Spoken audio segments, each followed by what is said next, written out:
Divine Principle, Part 1, Chapter 2, The Fall, Section 4, The Consequences of the Human Fall.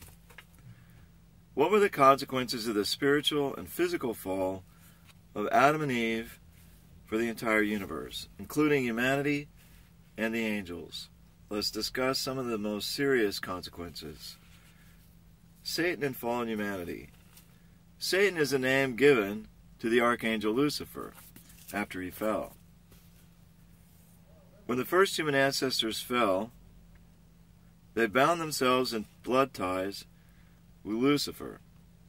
They formed a four-position foundation yoked to Satan, and thus all humanity became the children of Satan. This is why Jesus said to the people, "You are of your father the devil," and called them a brood of vipers. St. Paul wrote, not only the creation, but we ourselves, who have the first fruits of the Spirit, groan inwardly as we wait for adoption as sons, indicating that no one belongs to the lineage of God. Instead, due to the fall of the first human ancestors, human beings are of the lineage of Satan. Had Adam and Eve reached full maturity and built a four-position foundation centering on God, the world of God's sovereignty would have been established at that time. While still immature, however, they fell and formed a four-position foundation centering on Satan. Consequently, this world has come under Satan's sovereignty. Hence, the Bible calls Satan the ruler of this world and the god of this world. Once Satan came to dominate human beings, who were intended to be the lords of creation, he also achieved domination over everything in the universe. Accordingly, it's written, "The creation waits with eager longing for the revealing of the sons of God." We know that the whole creation has been groaning in travail together until now. These verses describe the agony of the creation under the domination of Satan as it longs for the appearance of unfallen people who have perfected their original nature. It yearns for the day when they will vanquish Satan and rule it in love. Satan's activities in human society. Satan is constantly accusing all people before God, as he did Job, in order to drag them into hell. However, even Satan cannot perpetrate his evil activity unless he first finds an object partner with whom he can form a common base and engage in give-and-take action. Satan's object partners are evil spirits in the spirit world. The object partners to these evil spirits are the spirit selves of evil people on the earth. And the vehicles through which these evil spirit selves act are their physical selves. Accordingly, the power of Satan is conveyed through evil spirits and is manifested in the activities of earthly people. For example, Satan entered into Judas Iscariot, and Jesus once called Peter Satan. In the Bible, the spirits of evil earthly men are called angels of the devil. The kingdom of heaven on earth is a restored world, in which Satan can no longer instigate any activity. To realize this world, it's necessary for all humanity to eliminate their common base with Satan, restore their common base with God, and engage in give-and-take action with Him. The prophecy that in the last days, God will confine Satan in a bottomless pit signifies that Satan will be utterly incapable of any activity, since there will no longer be any counterpart with whom Satan can relate. In order to eliminate our common base with Satan and be capable of judging him, we must understand the identity and the crime of Satan and accuse him before God. However, God endowed human beings and angels with freedom. Therefore, He cannot restore them by force. Of their own free will, human beings are to bring Satan to voluntary submission by upholding the Word of God through fulfilling their responsibility. Only in this way can we be restored to the original ideal purposed by God at the creation. Because God works His providence based on this principle, the history of the providence of restoration has been repeatedly prolonged. Good and evil seen from the viewpoint of purpose. Having already defined good and evil, let's first further examine the nature of good and evil from the viewpoint of purpose. Had Adam and Eve loved each other as God intended and formed a four-position foundation centered on God, they would have established a good world. But when they loved each other with a purpose contrary to God's intentions and established a four-position foundation centered on Satan, they ended up forming an evil world. This demonstrates that although good and evil elements or actions may take the same form, their true nature may be discerned by their fruits. They yield their fruits in accordance with the divergent purposes they pursue. We find many cases where an aspect of human nature conventionally considered evil is in fact good if its purpose is directed toward the will of God. Let's take an example of desire. Desire, which people often consider sinful, is actually God-given. Joy is the purpose of creation, and joy can only be attained when desire is fulfilled. If we had no desire, we could never experience joy. If we had no desire, we could not have any aspiration to receive God's love, to live, to perform good deeds, or to improve ourselves. Without desire, therefore, neither God's purpose of creation nor the providence of restoration could be fulfilled. An orderly, harmonious, and flourishing human society would be impossible. Desires, being part of our God-given nature, are good when they bear the fruit for the purpose of God's will, or are evil when they bear fruit for the purpose of Satan's will. On this basis, we can deduce or understand that even this evil world will be restored to goodness and become the kingdom of heaven on earth if it changes its direction and purpose according to the guidance of Christ. The providence of restoration may thus be interpreted as the process of changing the direction of this fallen world from its current satanic purpose to the purpose of building the kingdom of heaven, God's ideal of creation. Any standard of goodness set up during the course of the providence of restoration is not absolute, but relative. In any particular period of history, obedient compliance with the doctrines expounded by the prevailing authorities is considered good, while actions in opposition to them are considered evil. But the change of an era ushers in new authorities and doctrines, with new goals and new standards of good and evil. For the adherents of any religious tradition or school of thought, complying with the precepts of its doctrine or philosophy is good, while opposing them is evil.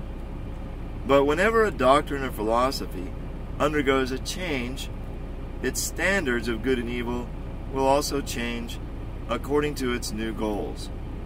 Similarly, if an adherent converts to a different religion or school of thought, then naturally his goals and standards of good and evil will change accordingly.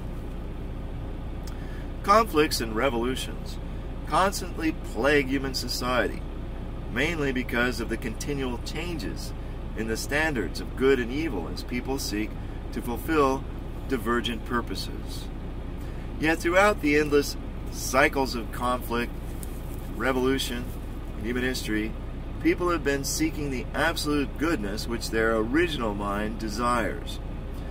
Conflicts and revolutions in fallen society will inevitably continue as people pursue this absolute goal until the final achievement of the world of goodness. The standard of goodness will remain relative only as long as the course of restoration continues. Once the sovereignty of Satan is expelled from the earth, then God, the eternal and absolute being, transcendent of time and space, will establish his sovereignty and his truth.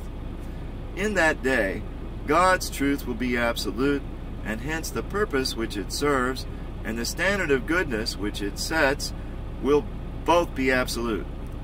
This cosmic, all-encompassing truth will be firmly established by Christ at his second advent. The works of good spirits and evil spirits. We use good spirits as a general term for God. Spirits on the side of God and good angels. The general term for Satan and spirits on his side is evil spirits. The works of good spirits and evil spirits, as in the case of good and evil acts generally, have a similar appearance at the outset, but pursue contrary purposes. Over time, the works of a good spirit will increase a person's sense of peace and righteousness, and even improve his health. The works of evil spirits, on the contrary, will gradually lead to an increase of anxiety, fear, and selfishness, and cause his health to deteriorate. It may be difficult for someone who does not know the principle to discern the works of spirits, but eventually, often belatedly, he will recognize the nature of the spirits by the fruits they bear. Since a fallen person stands in a midway position between God and Satan and relates with both of them, the works of a good spirit may be accompanied by the subtle influences of an evil spirit. In other cases, phenomena which began as the works of evil spirits may, as time passes, merge with the works of good spirits. Discerning the spirits is thus very difficult for those who do not understand the principle. It's a pity that many religious authorities, in their ignorance, condemn the works of good spirits by lumping them together with the works of evil spirits. This may place them in an inadvertent opposition to the will of God. In the present era, spiritual phenomena are becoming ever more prevalent. Unless religious leaders can correctly distinguish the works of good spirits from the works of evil spirits, they cannot properly instruct and guide those who experience spiritual phenomena. Sin. Sin is a violation of heavenly law, which is committed when a person forms a common base with Satan, thus setting a condition for give and take action with him. Sin can be classified into four kinds. The first is the original sin. This sin originated with the spiritual and physical fall of our first human ancestors. It's ingrained in our lineage and is the root of all sins. The second is hereditary sin. This sin, which one inherits from one's ancestors on account of their connection with the lineage, it is written in the Ten Commandments that the sins of the parents will be visited upon their descendants. The third is collective sin. This is sin for which a person is responsible as a member of a group, even though he neither committed the sin himself nor inherited it from his ancestors. An example of this kind of sin is the crucifixion of Jesus. Although only the chief priests and certain scribes committed the deed as a whole, the deed when they sent Jesus to be crucified, the Jewish people and humanity as a whole have together shouldered the responsibility for this sin. As a consequence, the Jewish people were cast into the position to undergo grievous suffering, and humanity as a whole has had to walk a path of tribulation until the second coming of Christ. The fourth is individual sin, which an individual himself commits. The original sin may be thought of as the root of all sins. Hereditary sin is the trunk, collective sin as the branches, and individual sin as the leaves. All sins sprout from the original sin, which is their root. Without extirpating, extracting, eliminating the original sin, there's no way to completely eradicate other sins.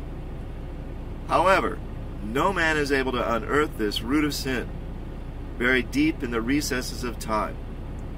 Only Christ, who comes as the root and true parent of humanity, can grasp it and uproot it. The primary characteristics of the fallen nature. Eve inherited from the archangel all the proclivities incidental to his transgression against God when he bound her in blood ties through their sexual relationship. Adam in turn acquired the same inclinations when Eve, assuming the role of the archangel, bound him in blood ties through their sexual relationship. These proclivities have become the root cause of the fallen inclinations in all people. They are the primary characteristics of our fallen nature. The fundamental motivation which engendered these primary characteristics of the fallen nature lay in the envy the archangel felt toward Adam, the beloved of God. How can there be anything such as envy and jealousy in an archangel whom God created for a good purpose? The archangel was endowed with desire and intellect as a part of his original nature. Because the archangel possessed an intellect, he could compare and discern that God's love for human beings was greater than the love God gave to him. Because he also possessed desires, he had a natural yearning for God to love him more. This desire of the heart was naturally conducive to envy and jealousy.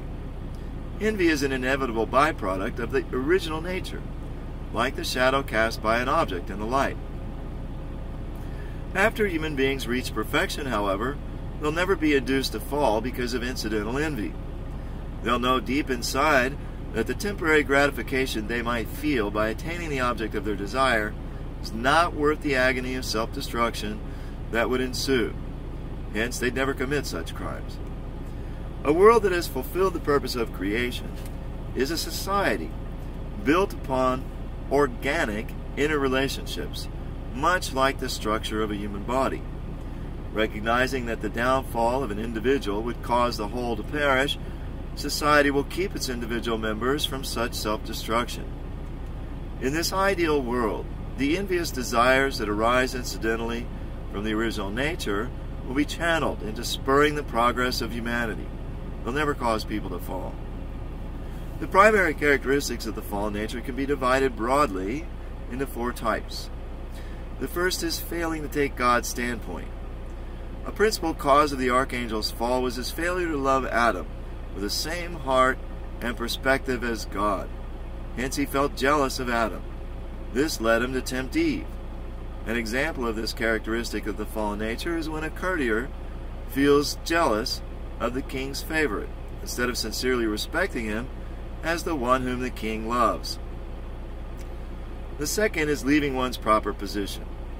Seeking more of God's love, Lucifer desired to enjoy the same position of love in the human world as he had in the angelic world. This unrighteous desire caused him to leave his position and fall. People are induced by unrighteous desires to step beyond the bounds of what is right and overreach themselves because of this primary characteristic of the fallen nature. The third is reversing dominion. The angel, who was supposed to come under the dominion of human beings, instead dominated Eve. Then Eve, who was supposed to come under the dominion of Adam dominated him. Instead, this disruption of the proper order has borne bitter fruit. Human society is thrown out of order by people who leave their proper position and then reverse the order of dominion. These repeated occurrences are rooted in the primary characteristics of the fallen nature. The fourth is multiplying the criminal act. After her fall, had Eve not repeated her sin by seducing Adam, Adam would remain whole, and the restoration of Eve alone would have been relatively easy. However, Eve spread her sin to others by inducing Adam to fall. The proclivity of evil people to entangle others in an expanding web of crime stems from this primary characteristic of the fallen nature. Section 5. Freedom in the human fall. The meaning of freedom from the viewpoint of the principle. What's the meaning of true freedom? In light of the principle, 3 characteristics of freedom stand out. First, there's no freedom outside the principle. Freedom requires both free will and free actions pursuant to that will. The former and the latter have the relationship of internal nature and external form. And perfect freedom is achieved when they are in harmony. Therefore, there cannot be any free action without free will, nor can free will be complete without free actions to accompany it. Free actions are generated by free will, and free will is an expression of the mind. Since the mind of an original, sinless person cannot operate outside of God's Word, that is, the principle, it'll never express free will or generate free action apart from the principle. Undoubtedly, the freedom of a true person never deviates from the principle. Second, there's no freedom without responsibility. Human beings created according to the principle can reach perfection only by fulfilling their responsibility based on their free will. Accordingly, a person pursuing the purpose of creation, as prompted by his free will, ceaselessly strives to carry out his portion of responsibility. Third, there's no freedom without accomplishment. When human beings exercise freedom and carry out their responsibility, they strive to accomplish results which complete the purpose of creation and bring joy to God. Free will ceaselessly pursues concrete results through free actions. Freedom and the human fall. To summarize, freedom cannot exist outside the principle. Freedom is accompanied by the responsibility laid out in the principle, and freedom pursues accomplishments that bring joy to God. Free actions generated by free will bring about only good results. Therefore, it cannot be that freedom caused the human fall.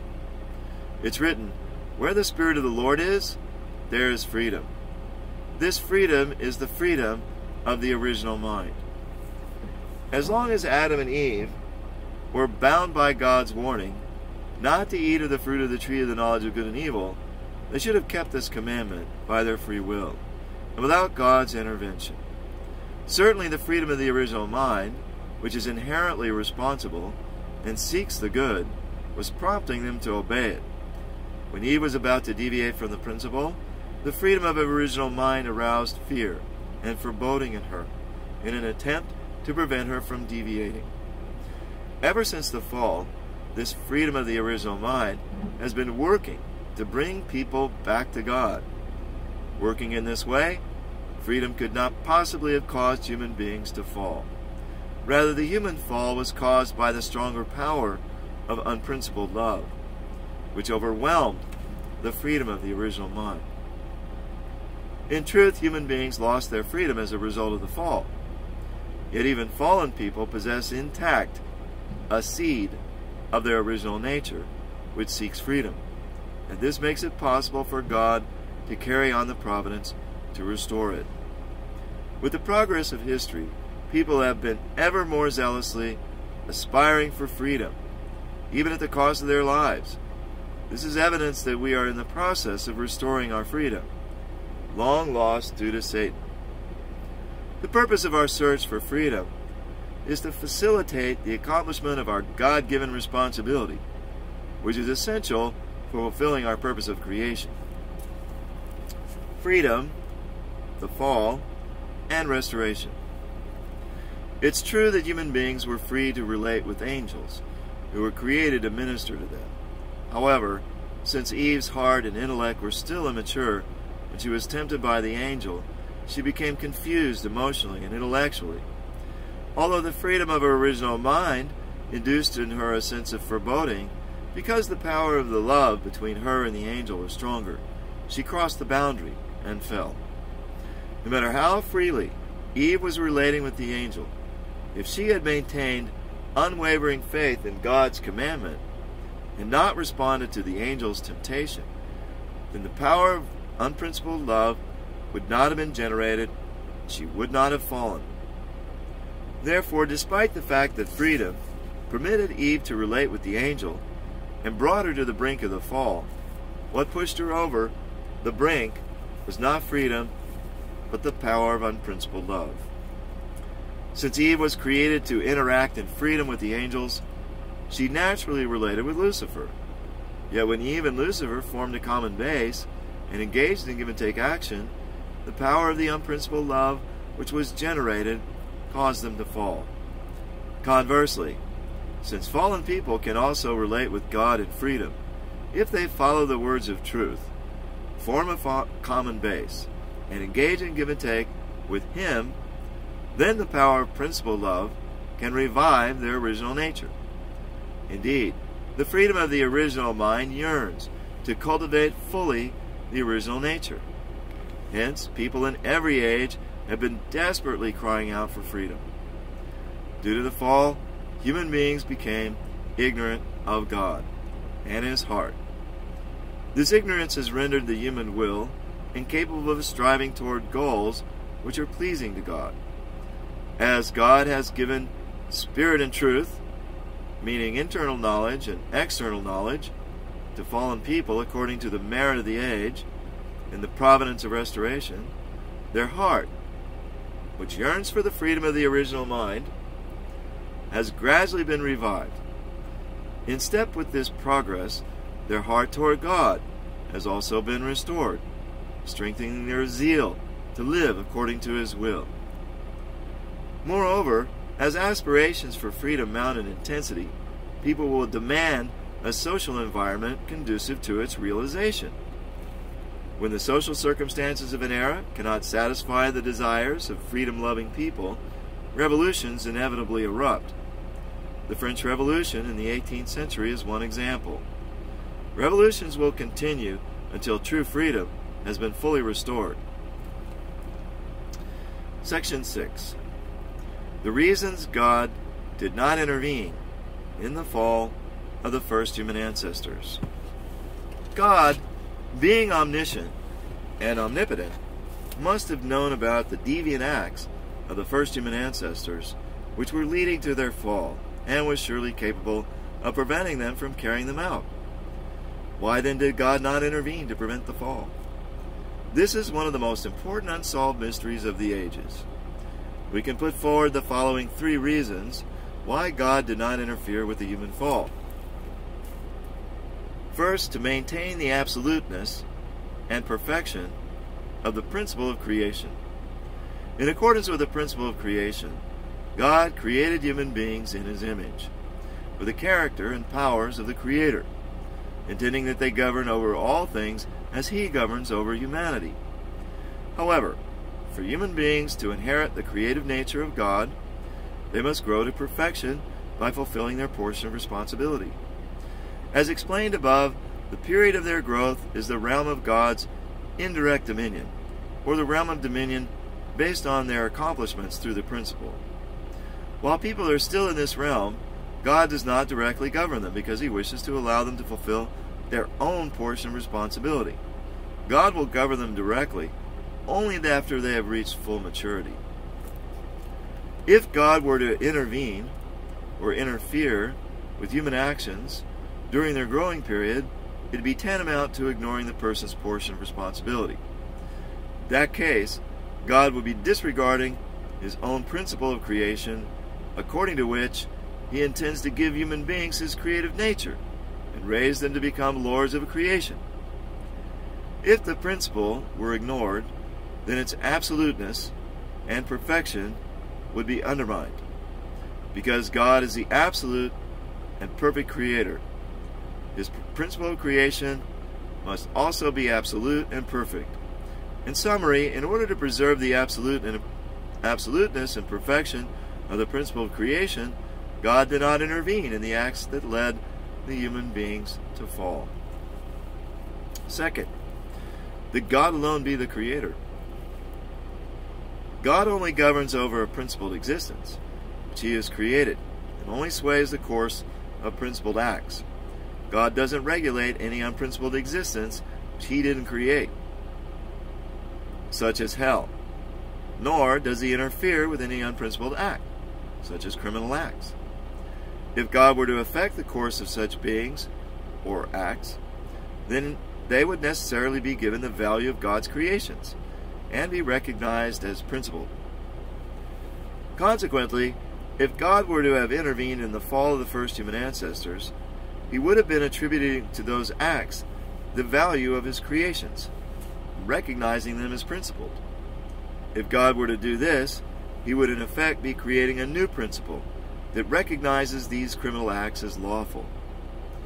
Since it would actually be Satan who had manipulated the situation to bring about this outcome, it would in fact be Satan who created another new principle. And Satan would stand as the creator of all the fruits of the fall. Therefore, in order that God remained the sole creator. He did not intervene in the human fall. Third, finally, to make human beings the lords of creation. God created human beings and blessed them with dominion over everything in the creation. Human beings cannot rule other creatures if they stand on an equal footing with them. They must earn certain qualifications to exercise their God-given mandate to govern. God is qualified to govern human beings because He's their creator. Likewise, for human beings to gain the qualifications to rule all things, they must also possess the character and powers of the Creator. In order to give them creatorship and make them worthy to govern all things, God has human beings perfect themselves by accomplishing their own portion of responsibility until the end of their growing period. Only by perfecting themselves in accordance with the principle can they earn the qualifications to rule the universe. If God were to rule directly and control the lives of human beings who are still in the state of immaturity, this would in effect grant the authority of a ruler to those who are unqualified to rule. That is, it would have the effect of granting this authority to those who have not yet fulfilled their responsibility or earned God's creatorship. It would contradict God's principle because He would be treating an immature person as if he were mature. God, the author of the principle, would be disregarding His own principle of creation, which He established in order to enable human beings to inherit the nature of the Creator and govern the creation.